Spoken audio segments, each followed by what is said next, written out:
Hello dear student, Shri coaching classes में आपका बहुत बहुत स्वागत है। आज इस वीडियो में हम आपको करवाने वाले हैं कक्षा 10वीं का चैप्टर नंबर 2, जिसका नाम है अम्ल, क्षार एवं लवण।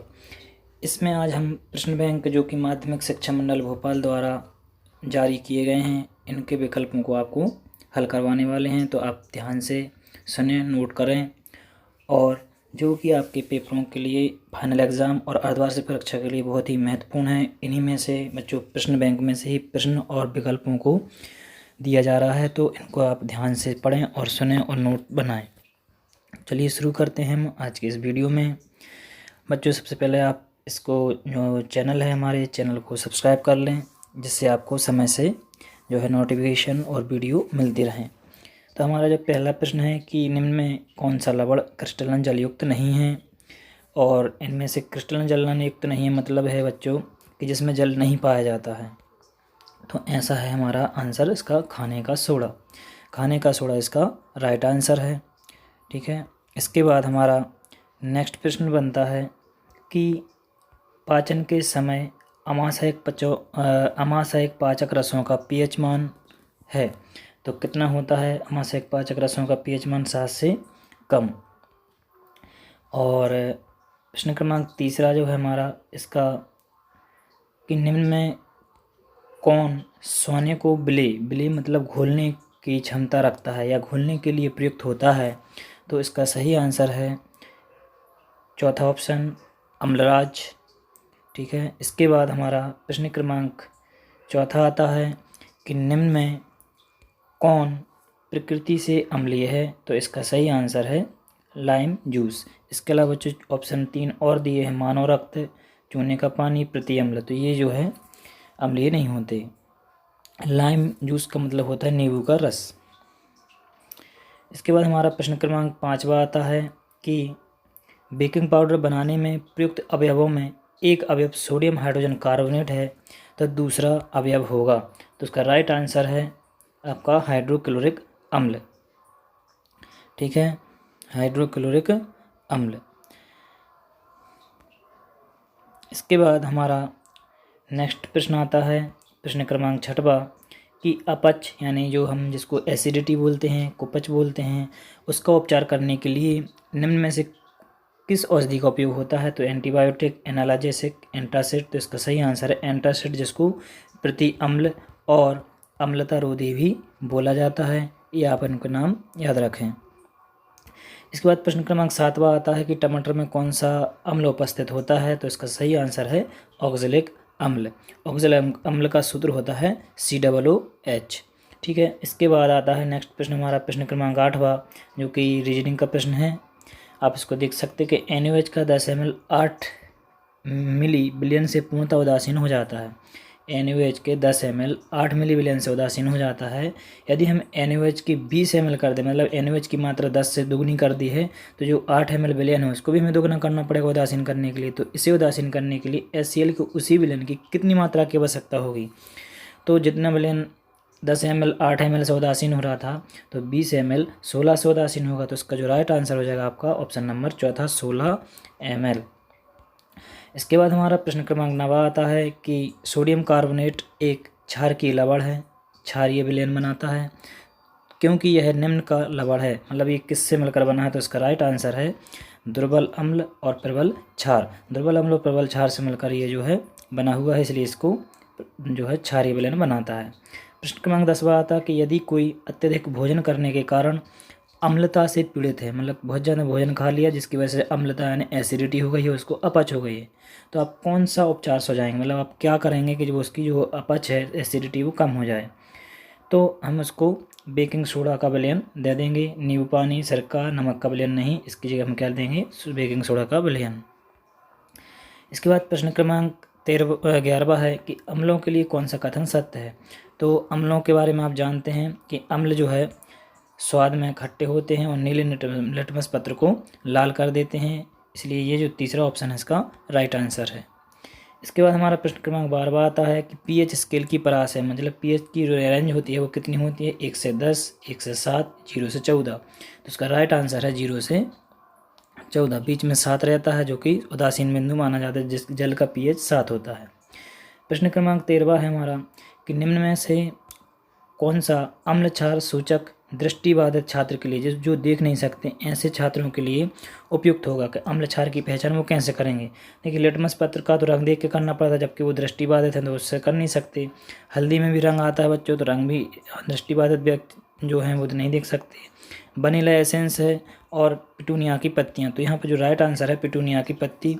इसका बच्चों आपको राइट आंसर अगर आपको डाउट हो तो आप हमें कमेंट करके बता सकते हैं, ठीक है। इसके बाद हम आते हैं प्रश्न क्रमांक 14 पे कि धातु हाइड्रोजन कार्बोनेट अम्लों से क्रिया करके बनाता है। धातु हाइड्रोजन कार्बोनेट, कोई धातु हाइड्रोजन कार्बोनेट है MHCO3 टाइप का, M हुई धातु, तो ये अम्लों से क्रिया करके क्या बनाएगा, तो इसका राइट आंसर है आपका लवण, जल और कार्बन डाइऑक्साइड। क्या बनाएगा, लवण, जल और कार्बन डाइऑक्साइड इसका राइट आंसर हो जाएगा, ऑप्शन नंबर दूसरा।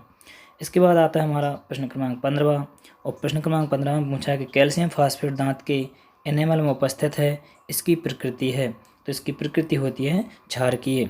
बच्चों आपको किसी भी प्रकार का अगर डाउट होता है या आपको राइट आंसर और कोई सा लगता है तो आप हमें कमेंट करके उसका आंसर ज़रूर बताएं, ठीक है। तो इसका राइट आंसर क्या हो जाएगा, क्षारकीय। इसके बाद आता है प्रश्न क्रमांक 16। प्रश्न क्रमांक 16 में पूछा है कि अम्ल और क्षार के बीच होने वाली क्रिया क्या कहलाती है। तो आप जानते हैं कि जब अम्ल क्षार क्रिया करते हैं तो वो क्रिया कहलाती है उदासीनीकरण अभिक्रिया, ठीक है। इसके बाद हमारा जो है प्रश्न क्रमांक 17 आता है कि रंग में परिवर्तन के द्वारा सूचक हमें बताते हैं कि कोई पदार्थ अम्ल है या क्षारक। कुछ ऐसे पदार्थ होते हैं जिनकी गंध अम्लीय क्षार के माध्यम में भिन्न हो जाती है, वे क्या कहलाते हैं। तो मतलब जिनकी गंध अम्ल और क्षार माध्यम में बदल जाती है तो वो कौन से सूचक कहलाते हैं, तो वो हमें यहाँ पर बताना। तो ऑप्शन दिया है सूचक, संश्लेषित सूचक, अम्ल क्षार सूचक और गंधीय सूचक। तो इसका जो राइट आंसर हो जाएगा वो हो जाएगा गंधीय सूचक। इसके बाद हमारा प्रश्न क्रमांक 18 आता है कि चींटी के डंक में कौन सा अम्ल उपस्थित होता है। तो हमने आपको बहुत बार बता चुके हैं बच्चों कि इसमें जो है मेथेनोइक अम्ल, यानी यहाँ पर हम इसका सूत्र लिखें तो हो जाएगा HCOOH, जिसको हम फार्मिक अम्ल के नाम से भी जानते हैं। तो आपको ये फार्मिक अम्ल भी याद रख लेना है, क्योंकि कई बार इसको फार्मिक अम्ल के रूप में भी पूछ लेते हैं, ठीक है। फार्मिक अम्ल इसका नाम है, सूत्र इसका HCOOH है। मेथेनोइक अम्ल इसको IUPAC नाम में बोला जाता है, ठीक है। चींटी में जो लाल चींटी होती है उसमें ये अम्ल पाया जाता है। इसके बाद प्रश्न क्रमांक 19 आता है कि दही और खट्टे पदार्थ पीतल और तांबे के बर्तन में क्यों नहीं रखे जाते। क्योंकि दही और खट्टे पदार्थों की प्रकृति अम्लीय होती है और अम्ल जो है पीतल और तांबे के बर्तनों से क्रिया करके जो है उनको नष्ट कर सकता है और क्रिया कर सकता है। इसके बाद प्रश्न क्रमांक हमारा 20 आता है कि कठोर जल को मृदु करने के लिए किस सोडियम के यौगिक का उपयोग किया जाता है। तो आंसर है सोडियम कार्बोनेट, ठीक है। तो ये थे बच्चों हमारे प्रश्न क्रमांक 20। और अब इसके बाद हम आते हैं प्रश्न क्रमांक 21 पर कि जब एक प्रणाली में एक अम्ल का विलयन एक क्षार का विलयन मिलाया जाता है तो क्या होता है। तो अम्ल और क्षार के विलयन को जब मिलाते हैं तो लवण और पानी बनता है। आपको पता होगा कि अम्ल क्षार की क्रिया होती है तो लवण और पानी बनता है। इसके बाद हमारा आता है प्रश्न क्रमांक 22, जिसका प्रश्न है कि अम्लीय वर्षा का pH होता है। अम्लीय वर्षा का pH बच्चों 5.6 से कम होता है। इसका जो राइट आंसर है वो ऑप्शन नंबर तीसरा, और ऑप्शन नंबर तीसरा इसका राइट आंसर हो जाएगा। इसके बाद हम आते हैं प्रश्न क्रमांक 23 पर, और प्रश्न क्रमांक 23 में बताया है कि सोडियम हाइड्रोजन कार्बोनेट यानी NaHCO3 का सामान्य नाम है। तो बच्चों इसका सामान्य नाम है बेकिंग सोडा, और इसको सोडियम बाइकार्बोनेट के रूप में भी जाना जाता है। इसी को बेकिंग सोडा, इसी को सोडियम हाइड्रोजन कार्बोनेट कहते हैं, ठीक है।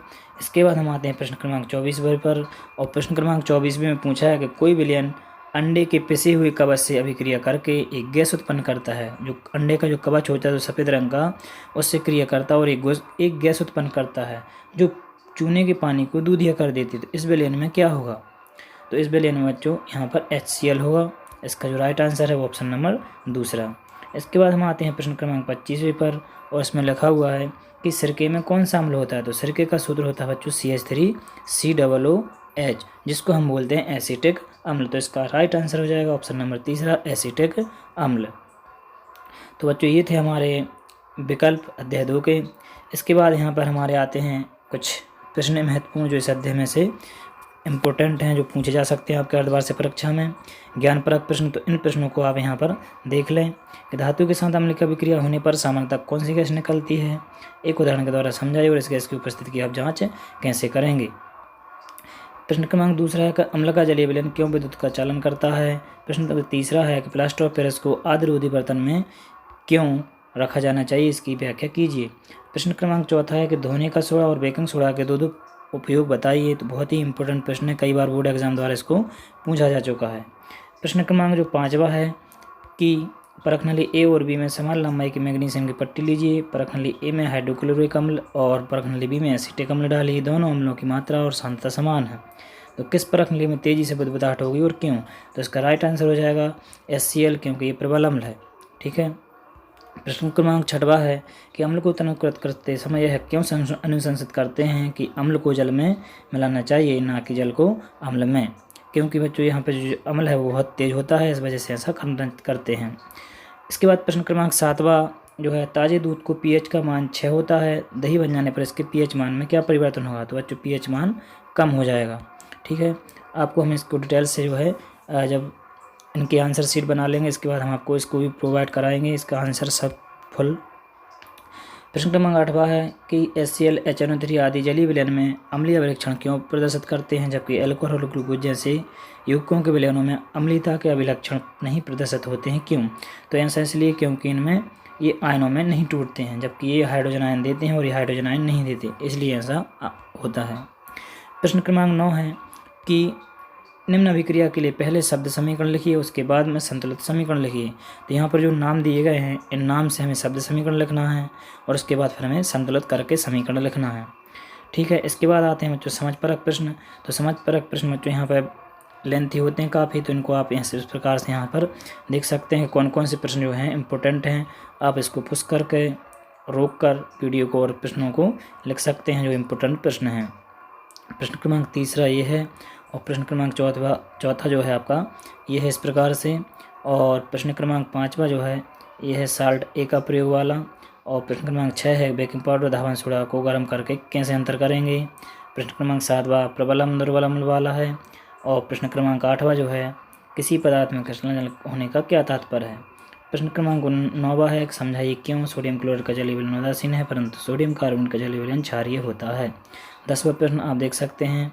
और इसके प्रकार से बच्चों ये जो है इतने प्रश्न थे जो आपको हमने संपूर्ण वीडियो में पूरे एक अध्याय के समझ परक प्रश्न, ज्ञान परक प्रश्न और वस्तुनिष्ठ प्रश्नों को यहाँ पर बता दिया है। आपको समझ परक, ज्ञान परक प्रश्नों के उत्तर चाहिए हों तो आप चैनल को सब्सक्राइब करें और वीडियो को ज़्यादा से ज़्यादा शेयर करें, जिससे आपको इसका लाभ प्राप्त हो सके। तो बने रहिए हमारे channel Shri coaching classes Begumganj पर। धन्यवाद।